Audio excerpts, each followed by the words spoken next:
para os anjos, para os santos anjos de Deus. Estão ao redor do trono dizendo santo, mas ele também é bom. Por que nunca cantam que ele é bom? Estão sempre dizendo que é santo, mas ele também é amor. Por que nunca dizem, Deus é amor e toda a terra está cheia do seu amor? Porque está. Também seria uma canção verdadeiramente legítima de adoração. Mas não. Milênios e milênios. Nós estamos aqui nesse culto agora. Cantamos umas 4 músicas diferentes e eles estão cantando a mesma. Desde que o culto começou. A impressão que a gente tem, falando na real, bem rasgado para todo mundo entender, é assim: ai, que chato, hein? Ouvir a mesma música sempre. Será que Deus se agrada? Deus se agrada, sabe por quê? Primeiro, lembra o que eu disse lá no início? A adoração verdadeira não é obrigada, ela é espontânea. Se essa adoração ela é espontânea, Deus se agrada não por aquilo apenas que eles dizem com a boca, mas pela intenção pela qual eles dizem o que dizem. Pela motivação do seu coração. Quem está entendendo, diga amém. Coração aqui é o termo que eu uso para a gente falar sobre o que eles fazem. Não estou dizendo que eles de fato têm coração como nós. Então entenda isso. Por que ela é a mesma? Eles poderiam trocar, Camila? Poderia, porque não é obrigatória. Mas por que eles não conseguem?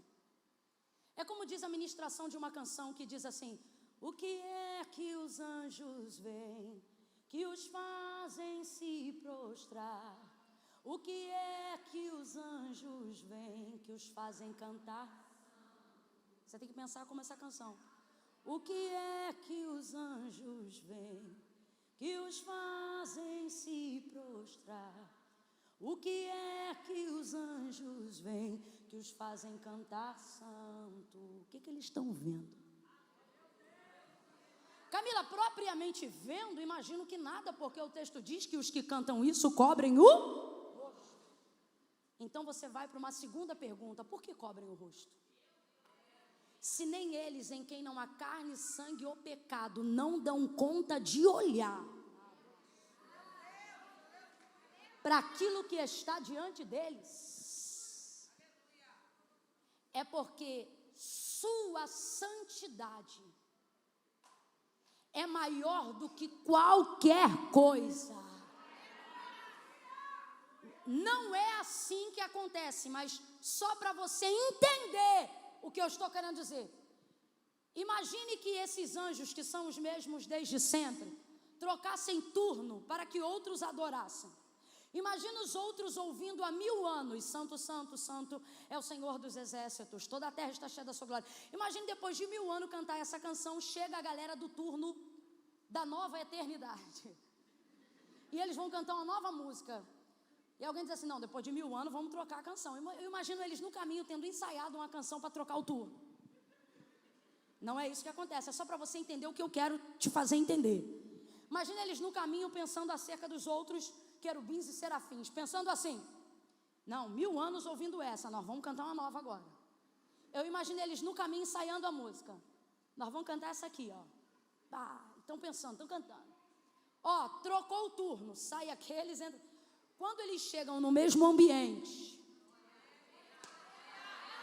já entendeu, né?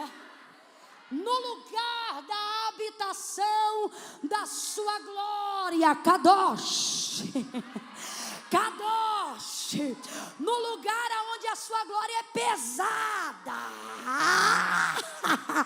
no lugar aonde nada e nem ninguém pode suportar a grandeza do céu, poder acima de todos os homens, acima de todos os anjos, acima do que você chama de céu, acima do que você chama de infinito, e olhassem ou sentissem o ambiente da sua glória, eles automaticamente, espontaneamente, não diriam amor, não diriam bondade, eles seriam impelidos pela espontaneidade de quem reconhece o peso da sua santidade e diriam: santo, santo, santo, e entenderiam na hora porque que há anos e anos ninguém nunca muda a composição dessa canção.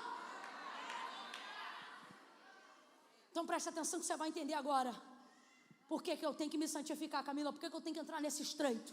Porque tu pensou que hoje ia ser só fogo, poder e glória, né? E Deus falou, não, hoje eu te botei nu. Quando você chegar em casa e alguém perguntar como é que foi o culto hoje, tu vai dizer, estreito! Estreito! Eu não sabia se era fechadura ou se era funil, mas a palavra foi moendo, e eu fui me espremendo, e alguém em casa vai dizer, e aí morreu? Você vai dizer, não, passei, porque é possível. Oh, glória! Quem está sentindo a esperança do Senhor sendo renovada? Quem está sentindo o Senhor renovando a tua esperança? Porque eu estou sentindo a autoridade de Deus aqui. Ele está dizendo, tu vai voltar a jejuar e vai voltar a cuspir fogo. Tu vai voltar a tocar com a tua mão e a enfermidade vai ser retirada. E quando alguém perguntar qual foi o método de cura, você vai dizer, santidade convém ao Senhor e à sua casa para sempre. O método foi santificação.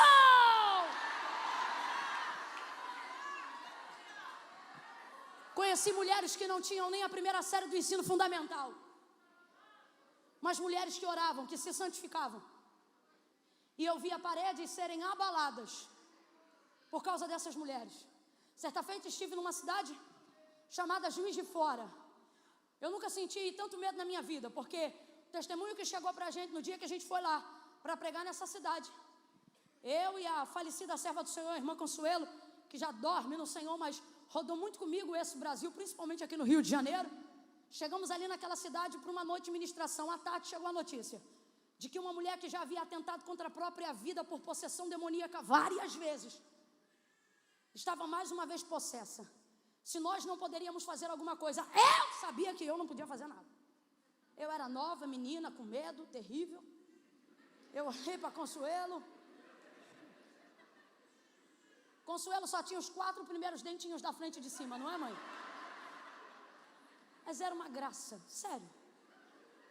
Linda, só andava no salto, coquinho arrematado. Mas era a gente chegar, era ela orar. Era tarde, ela orava. À noite, ela orava. Antes do culto, ela orava. Para comer, ela orava. Entrava no carro, orava. Quando chegava, ela orava para agradecer porque chegou.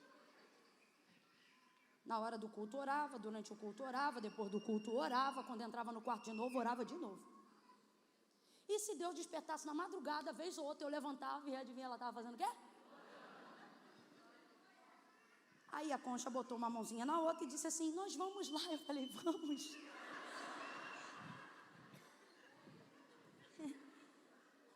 Tá bom, então nós vamos. E aí, no caminho, o pastor dizia assim, o pastor fulano de tal já foi lá e nada resolveu. A irmã tal fez uma campanha X e nada resolveu. E vai chegando.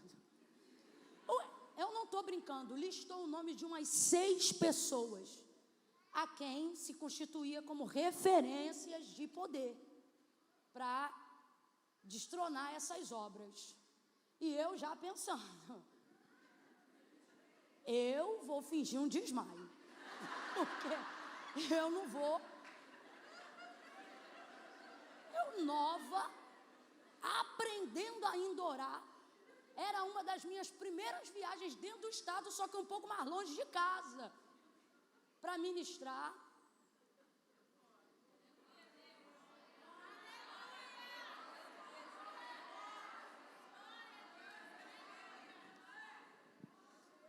Entramos na casa,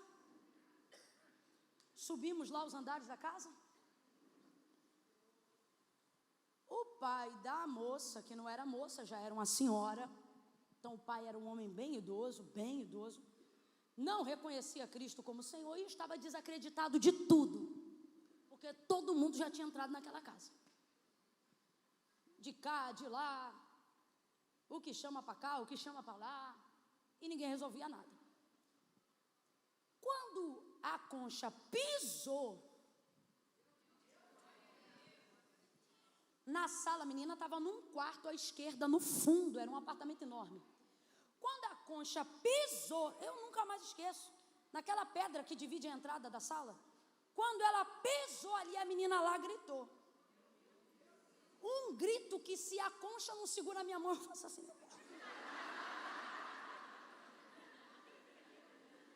Essa menina deu um grito e não parou mais de gritar. O pai ficou nervoso. A menina que estava com a Consuelo ficou muito nervosa. E eu comecei a entrar em oração, em espírito de oração. E aí ela disse assim para o pai, traga ela aqui para que nós possamos conhecê-la. Ela era muito educada, não era, mãe? Traga ela aqui para que nós... E o pai, tipo assim, meu Deus, como assim conhecer? Minha filha não tem condições de conhecer, você não está vendo? Ela está manifestada. Ele disse, não, traga ela aqui, pai. Aí o pai disse assim, ela não vai querer vir, eu não vou conseguir. Aí ela disse assim, qual é o nome dela? Aí falou o nome dela. Aí a Consuelo diz assim, fulana. Eu estou no altar, gente. Ela chamou o nome da menina e disse assim, venha aqui na sala. A menina veio retorcida, contorcida, mas veio. A menina chegou na sala. O pastor que nos acompanhava disse assim, vamos orar? Aí a Consuelo disse assim, espera um pouquinho. Naquele dia eu aprendi uma coisa, que inclusive Deus está me lembrando aqui agora. Quem ora muito antes, não tem... Por que eu estou dizendo isso? Que eu estou me lembrando agora da cena. O pastor que nos levou disse assim, vamos orar, angustiado pelo que estava vendo. Ela disse assim, espera um pouquinho. Sentou a menina, perguntou se tinha um café. Colocou a menina debaixo do sovaco dela. Trouxe para perto, aconchegou. A menina não agredia ela, não rasgava ela, só gritava e retorcia a si mesma, no canto do ouvido. Eu não estou dizendo que tem que ser sempre assim, irmão. Cada um é de um jeito. Eu estou falando de uma experiência. Isso aqui não é doutrina. Eu estou falando de uma experiência. Consuelo, no canto do ouvido dessa menina de um lado, me mandou sentar do outro e falou assim, só concorda com o que eu disser. E começou a dizer, minha filha, eu vim aqui e eu tenho um Deus. E pá, foi parando de contorcer, foi parando de se morder, foi parando de se arranhar, dedo foi voltando para o lugar, foi chamando o nome da menina, ela disse, meu nome é Consuelo, eu vim te apresentar Jesus e ele te ama. Deu-lhe um abraço na menina, a menina tombou no sofá como quem desmaia, ela falou alguma coisa no ouvido da menina, trouxe a menina de volta, a garota levantou, quando levantou a menina não tinha mais nada, de noite está o pai e a menina entrando no culto para adorar ao Senhor. Dê glória para Deus. Dê glória para Deus. Diga a Ele a glória. Aquele que pavimenta o caminho. Aquele que prepara as ferramentas. Aquele que nos faz acreditar que é possível. Aquilo me marcou. Rapaz, ela não fez muita coisa ali não.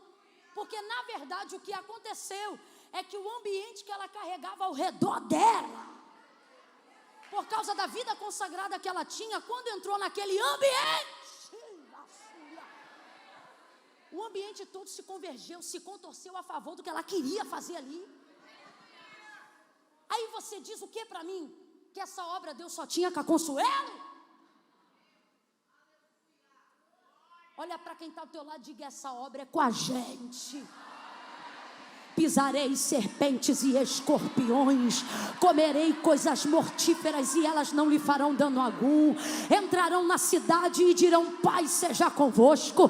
Vocês terão poder para decretar a paz e para removê-la também, se não quiserem que ela fique lá, porque Jesus disse, eu vos dou poder, eu vos dou poder, e este poder está disponível para todo aquele que crê e se santifica.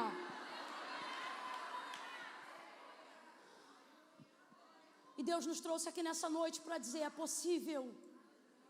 É possível. Quando há poder de Deus, não há necessidade de tantos desdobramentos. o ambiente da glória, irmão, presta atenção nisso aqui. Quando a glória de Deus se manifesta, ela escolhe quem ela vai curar quando a glória de Deus se manifesta? Não, o ambiente que ela se manifesta, ela promove saúde, renovo, consolo. É vida abundante. O que eu estou querendo dizer com isso? A santificação, ela começa a promover a sua vida para um ambiente que aonde você entra, Deus entra com você e começa a converger as coisas naquele ambiente para aquilo que Deus te direcionar a falar, para a tua oração, para as ordens que você der, para aquilo que você delegar. Quem está me ouvindo, diga amém. Agora, por que está tão difícil entrar no processo de santificação? Porque repetidamente alguém tentou incutir na nossa cabeça, primeiro, que isso era para alguns. Só que isso não era para Moisés, isso não era para Josué, isso era para todo o povo. O Senhor, Ele disse ao seu povo: sede santo como santo é o vosso Pai que está no céu. O que Ele está dizendo? O DNA de vocês é reconhecido por mim quando eu vejo em vocês santidade. Ah, Camila, mas não basta reconhecer o senhorio do filho? Óbvio, só que quem reconhece o filho foi o próprio filho que disse: quem vê a mim, vê o Pai, quem vê o Pai, vê a mim, porque eu e o Pai somos. Deus não luta contra Deus, então se você reconhece o filho, mais santo você tinha que ser. Tem que desenvolver prática de santidade, gente. Não dá para acreditar que a atmosfera desse culto que nos enche de glória hoje é o suficiente para que não possa continuar nos enchendo em casa. O que você está querendo dizer, Camila? Já disse, quando o culto acabar, esse culto não vai para casa com você não, quem vai para casa é você. O culto vai para Deus, você vai para casa. E a pergunta aí agora já não é o que você faz no culto, é o que você faz. Isso aí, minha filha. O que você está fazendo em casa? Está fazendo em casa o quê? Maratonando TV a cabo o dia inteiro. Não está vendo que é isso que está minando tuas energias? Quer poder de Deus, mas quer isso aqui o dia inteiro também. Sou hipócrita não, gente. Deus está rasgando comigo aqui também. E Deus está dizendo: e o meu poder? Quer poder, tem poder. Olha para tua irmã e fala para ela: quer poder? Tem poder. Só que não é para você sair desse culto dizendo é difícil. É para você sair daqui dizendo é possível. Porque o sangue de Jesus me habilita. O sangue de Jesus me dá a ousadia que eu preciso. E por que eu quero ser santo? Primeiro, para agradar ao Senhor. Porque nada nessa vida te dá mais prazer do que saber que Deus tem prazer em você. Quando você sente que fez tudo certo, por mais que você tenha que ter tido que fazer uma coisa muito difícil, se você sente que fez certo, você dorme bem a beça, você diga: eita, hoje eu acertei. Parece que o coração de Deus sorri para a gente. Então, primeiro, para dar prazer, para alegrar ao Senhor, porque não há nada que alegrando Deus não alegre a minha alma. Segunda coisa, por quê? Porque Deus dispôs de um poder para que nós possamos abençoar a vida das outras pessoas. Aonde você santifica, diabo não sacrifica. Vou repetir. Aonde você santifica, diabo não sacrifica. Tua presença se torna ponto de paz, de conserto, de justiça. Terceira e última coisa. Por que eu preciso me santificar? Além de todas essas coisas que já ficaram claras para nós nesta noite, é porque a santidade é a única forma de caminhar em segurança, de ter uma vida estável em Deus. Olhe para mim aqui que eu vou lhe dizer uma coisa. Houve uma época no nosso país em que o militarismo era a fonte de renda mais segura do mundo globalizado. Todo mundo que tivesse envolvido nessa área tinha plano de carreira muito longevo. Quem é que lembra disso? Quem é que lembra de ver alguém na rua que era casada ou esposa ou filha de um militar e a casa era mais bonita, o carro era o melhor, E a gente, quando alguém olhava, uai, casa diferente lugar, alguém dizia, ai, fulano é militar. Década de 80 no nosso país, essa era a realidade. Isso depois passou e entrou os concursados.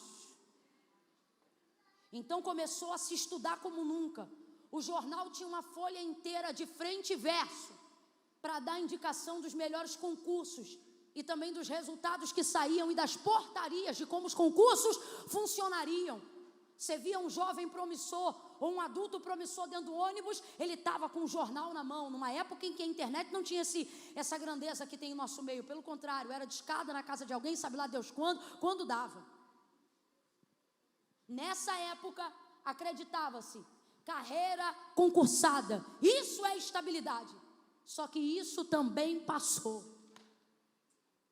Eu não estou dizendo que essas áreas ainda não são boas, não me entenda mal. Só que antes elas eram a estrada de ouro. Tipo, quem conseguiu fazer isso não precisa fazer mais nada. E está aí os anos passando e a comprovação de que não é assim. E por que não é assim? Eu me lembro, por exemplo, de uma multinacional, que eu já prestei serviço para ela, aonde se dizia, tem que entrar nessa multinacional. E o maior concurso dela, há 8 anos atrás, não vou falar o nome por respeito, mas o maior concurso, há 8 anos atrás, para conseguir uma cadeira nela, o maior concurso do Brasil era dela, de uma empresa, parte pública, parte privada. Para a parte pública, maior concurso do Brasil. E isso também passou, ela foi deflorada. E a grande se tornou alguém que hoje precisa de ajuda. O que eu estou querendo dizer? Estabilidade não existe para o mundo. Camila, existe então para quem? Para quem tem a? Porque céus e terra hão de, mas a minha jamais passará.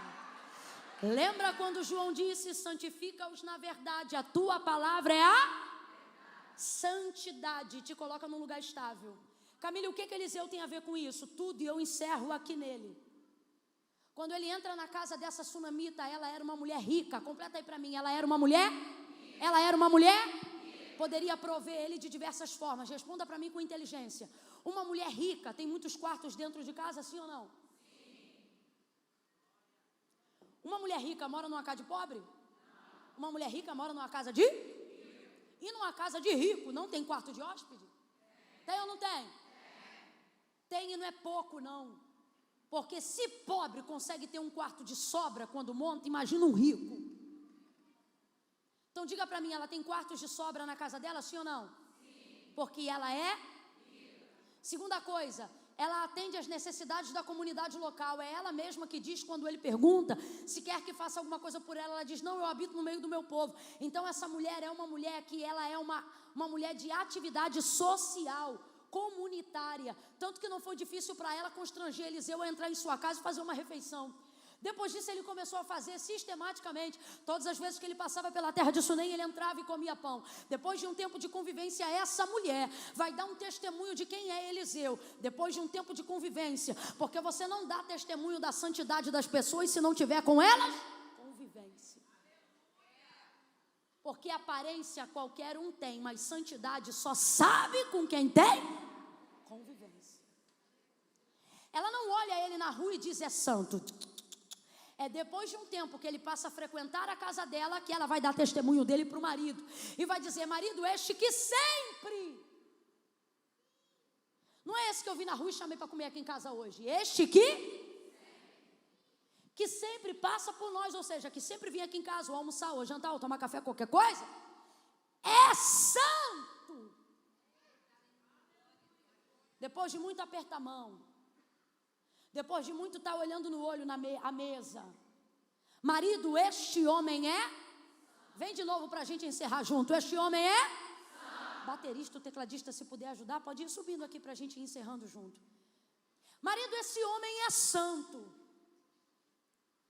Vamos construir um quarto. Em algumas versões aqui vai dizer assim, olha, obra de pedreiro. Uma mulher rica que tem uma casa de rico, com quartos de sobra, ativista comunitária local, vai entrar numa obra de pedreiro.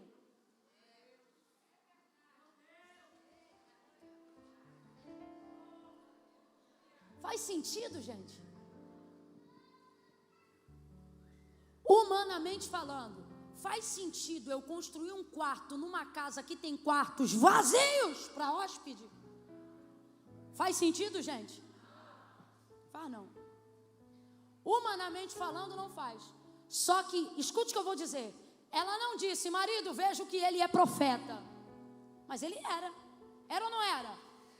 Mas ela deu testemunho do seu dom profético? Marido, vejo que ele é um adorador. Ela deu testemunho da sua adoração? Ela deu testemunho de quê, gente? Ele era profeta. Ele poderia ter um coração nobre de um adorador. Ele era um homem justo. E ele tinha um contato com o sobrenatural. A boca pela qual Deus se manifestava quando queria falar a Israel era a boca de Eliseu. Ele é poderoso. Só que essa mulher vai dar testemunho de sua santidade. Marido, eu tenho visto que este, que sempre passa por nós, é um homem. Primeiro, todo mundo sabe que ele é profeta e ela sabe também, mas ela não se relaciona com o profético dele. Por quê? Qual é a pessoa que sabe quem é Eliseu e não pede para ele uma oração? Vou lhe dizer. Quando ele diz, no dia que ele profetizou, depois de um tempão, nunca falou nada para ela. No dia que ele disse, tu conceberás e darás à luz a um filho, ele profetizou. Como ela reagiu? Quem lembra? Não, meu Senhor, homem de Deus, não mintas. Olha isso. Não, meu Senhor, homem de Deus, não mintas a sua serva. Para ela, homem de Deus e mentiroso, está tudo no mesmo rolo. Aí eu te pergunto, pode um homem de Deus ser mentiroso? Mas pode um mentiroso dizer que é homem de Deus? Só que ela está confusa. E por que ela está confusa? Porque ela recebe muita gente em casa. Então não entenda mal o que eu vou lhe dizer. Mas ela já recebeu muito profeta. Ela já recebeu muita gente que dizia ter comunicação com o sobrenatural. Aí agora, quando o sobrenatural se manifesta a ela, diga para mim, ela crê? A primeira palavra que sai de sua boca é não. Aí você começa a entender porque que ela não quer se relacionar com o profético. Aí olha como é que Deus vai curar a ferida do profético nela. Com a profecia de Eliseu, com a santidade de Eliseu. Não é por causa do que ele faz, é por causa de quem ele... Volta para o quarto. Ela disse, vamos construir um quarto porque ele é profeta? Vamos construir um quarto porque ele é? Então responda para mim, eu quero ver se você entendeu. Tinha quarto para profeta na casa? Tinha ou não tinha? Então vamos um pouco mais além. Tinha quarto para pregador na casa? Tinha ou não tinha? Tinha quarto para pastor na casa? Tinha ou não tinha? Para cantor? Tinha? Mas santo? Era a primeira vez que alguém da envergadura de Eliseu, não o que faz, quem? Toca nela tão profundamente que ela não consegue introduzir ele em cômodos aonde outros já foram introduzidos. Por quê? Porque a santidade prepara lugares exclusivos para quem se consagra. Quem separa para Deus será separado por Deus. Quem consagra para Deus será consagrado por Deus.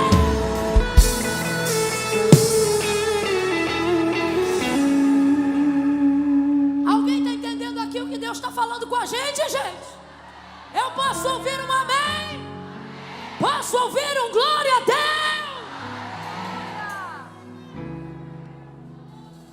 Tem quarto para pregador, tem quarto para missionário, tem quarto para quem faz, tem quarto para quem? Mas é a primeira vez que ela não está encantada com o que alguém faz, que ela está encantada com quem alguém. Marido, olha isso aqui. Nem Elias tinha tanta cara de profeta como Eliseu. Elias era profeta, Eliseu era 2 vezes mais profeta que Elias.